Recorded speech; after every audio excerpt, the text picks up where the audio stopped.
and February when you made those picks, look at the team you started with. Look what you did. See if your process was right. If your process was right, there's really nothing to change for next year. It's just sticking with the process and being confident in it. Yeah, I mean, in labor, that in the mixed auction labor in second place, and just a point and a half out of first, competing with the great Ron Chandler, and Jeff Zimmerman is right in the thick of things as well. We really hit on so many great things. I mean, Jose Abreu was positive, was good return. Eduardo Escobar, great. Kyle Seager, 34 homers. Mark Canha, look at our outfield. Almost all cheap guys, but they all were decent. Mark Canha, Randall Grichuk, Raymond Tapia, Alex Verdugo, Franmil Reyes. These are guys who are just earning a little bit of a profit, but we didn't lose anything. Like, those guys have been on that. My outfield here, that's the outfield that was drafted. Right? I didn't have to go through cycles and cycles. They have a great return. And I don't have any superstars in the team, really. I also have Bryce Harper. He was an undervalued guy. Maybe second round prices should have been a first round player. But it's not about hitting on the oh my god players. It's just making sure that you don't bottom out. It's where you hit and just have a positive return everywhere. Slow and steady wins the race, and that's really the point I'm making here. As far as other leagues I'm in, Tout Wars, I am in the semifinals, competing this week. It's a two-week week against Clay Link. Clay Link is tricky, so good luck. Hey, I need some luck here to beat him. He's pretty good. And the other bracket is Frank Stamfel and Ralph Lifshitz. Hopefully, if I win, I'll be facing one of those guys. And in my TGFBI league, back in first. I think I'm about 30th overall. So I think overall successful season. Doing pretty well actually in most of the leagues, other than that horrendous NFBC league, which we hit on players. Just there was a lot of holes on the team, and the plugs didn't work. We filled them with pitchers that just didn't work, and we filled them with hitters that just didn't work. It's like a boat that's sinking, and you've got great parts of the boat, but you can't fill the plugs. You got the wrong pieces to fit in, and all the water is coming out of the water. I'd rather have, it's not such a great boat, but the plugs are fitting very nicely, and it's sturdier. Does that analogy make sense? It does. It really does. I think the problem that we had, and I had this problem last year in the shortened season also. We had too many players on one team, and if one team went through COVID, like the Red Sox are going through now, we had a lot of players who happened to be on the Mets. It just happened to be. Yes, we're Met fans, but the prices at the auction were right, and we just picked these guys, and it just happened that there was a rash of injuries, and they just never got going, and it's so hard to catch up if you fall behind so early. Once you fall behind early, it is very hard to catch up. So you're not supposed to give up. Like, I haven't given up in a TGFBI, even though I lost a whole bunch of players there, and I'm still fighting. I'm still in fifth place. I'm going to make it respectable. But it just goes to show that you can make the same mistakes year in, year out and not notice it. Like, we had too many Cardinals in one last year. This year we had too many Mets. How do you fix that? You don't. The market really dictated how we're going to make our picks, who we're going to take. So it's hard to do that, but you have to keep it in the back of your mind when you do it next year and the year after, not to try to bunch so many players from one team, because if a good team does very well, great, you're going to have a great season. But if the team bombs, you're going to have a big problem. It's hard to do that, though, because you're picking. You have values for each player, and there's other risks that are involved, and team roster construction that's involved. And to me, the last tiebreaker is, maybe you shouldn't have them from the same team because of maybe COVID and or rainouts, and they're all together. So to me, it's just something not. That it's too hard to really take control of. Maybe in the 60-game season, we should have been a little bit more conscious, but I don't know. For me, I'm going to avoid thinking about that because there's just too many other things that are of higher importance to think of. But if it happens in back-to-back years, it's hard not to think about it, though. Yeah, I think we were beat, specifically this year by one specific thing. But it's process. Sure, it happened to us, and the Mets had a lot of rainouts and injuries. But I don't know.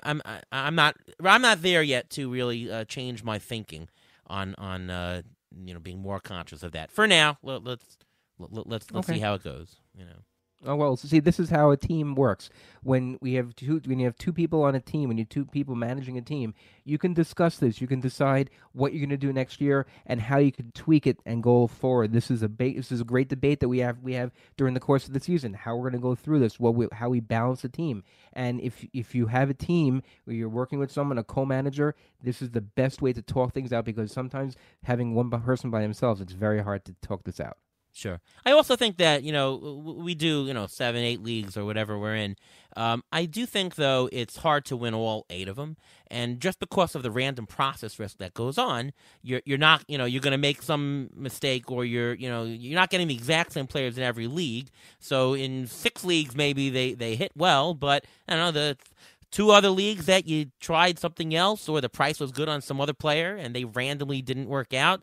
That's what happens. I mean, you don't expect to win every single league. You expect, though, to win more than not. The idea is to win more than not. So, if we're having a great season in 6 out of 7 leagues and the one other league we're in 13th place, that happens. I think that's part of the normal winning. Right? That's part of the normal thing. It's one thing if we were... Yeah. It is, and next year may be different because they may not have the 7 inning doubleheaders. Players will be playing full games again. You may have a full-time DH in the National League. You may not have a starting second runner on second base to start extra innings. So there may be a lot of differences that play into next year as well. Yeah, that's true. Oh, yeah. One point of why the Mets hurt us so much is, when aside from a lot of the injuries, when they had so many rainouts, and you go from 9 innings to 7 innings, that's 4 innings every 2 games, right? You're losing 2 innings a game, and that happened quite a bit for the Mets. You add up the math of that, you're losing, a full 2 weeks of games from these players, right? If you're missing that many games from rainout and changing games, yeah, like 10 rainouts, that's 20 games of doubleheaders. You're losing 20 times, 2 innings a game. That's 40 innings. I mean, that's like a week's worth of games already there. So it's not that we're making excuses or anything, but yeah.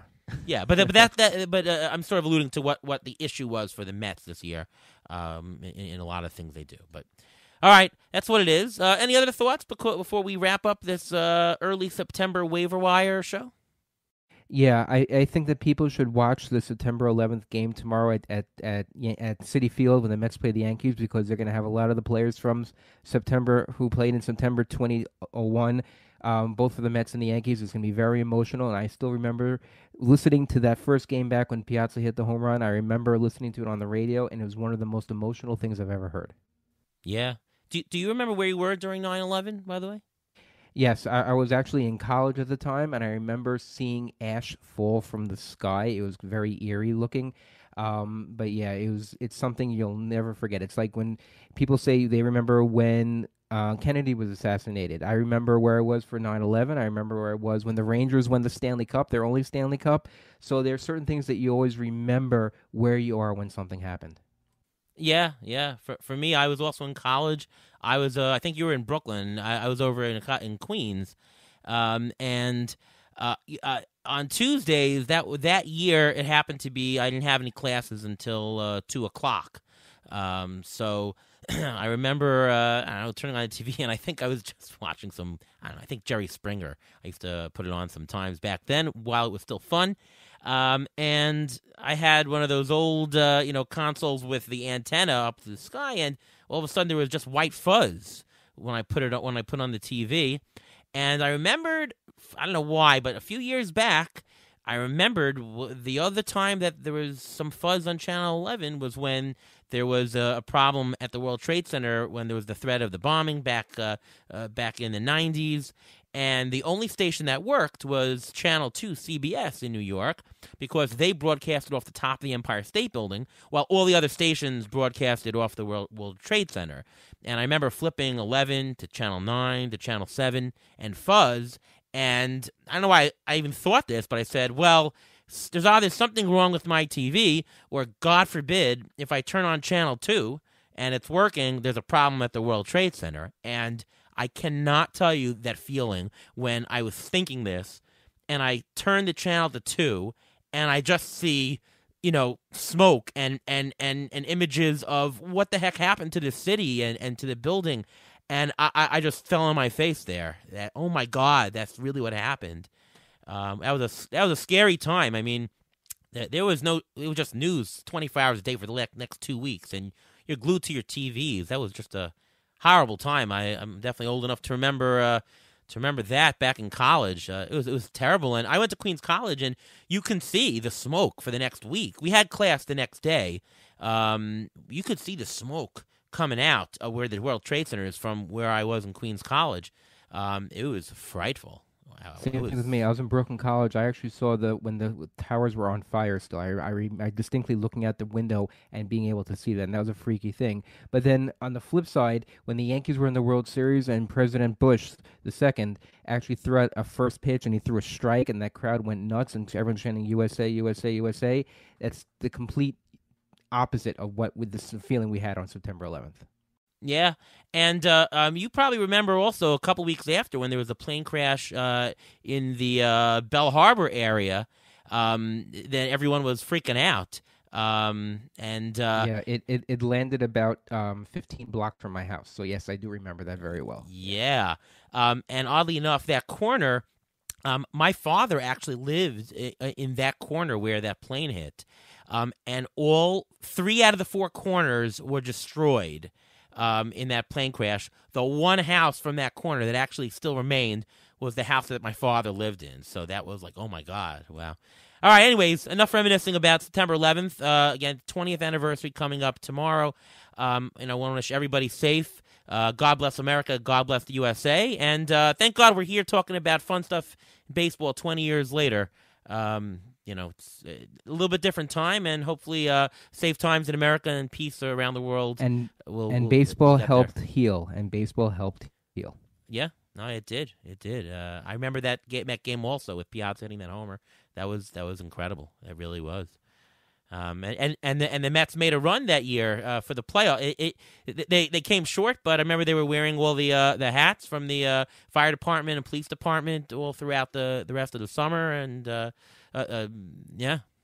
Yep, I remember. All right. Well, with that, anyways, hope you guys do well in the rest of your fantasy leagues next couple of weeks. Next week, we'll also have a brief episode to give you the waiver wire picks, and then we'll have a couple episodes after recapping the year, talk about what strategies went right, went wrong, what we could improve in, just a whole summation of the year, but from a strategy perspective, as we do on this show. Before we go, Ruvain, why don't you just tell everybody where they can see your stuff, read you, and all things Ruvain Guy? Well, you can follow me on Twitter at MLB Injury Guru, where I tweet out injury updates as often as possible, who's next up, how long the player will be out for, if they'll be out for the rest of the season at this point. And also I have my weekly article coming out tomorrow, which is Saturday, on Rotoballer, which discusses all the injuries I mentioned, plus a lot more. All right, and I'm Ariel Cohen. You can read my stuff over at Fangraphs, Rotoballer, Sportsline, and you can follow me on Twitter at ATCNY, and of course you can listen to me every week on this show, the Beat the Shift podcast. I'll be at First Pitch Arizona. That's a great time. I've never been to the Arizona one. I've been to the Florida one, but do encourage you guys if you want to check it out. It's a great weekend worth of talking with fantasy experts and getting a lowdown on the 2022 season. Check it out. I mean, I haven't been many places since COVID, so I'm looking forward to that trip. That's coming up in just a few short weeks in early to mid-October. All right, once again, thanks everyone for listening, and we'll see you next time.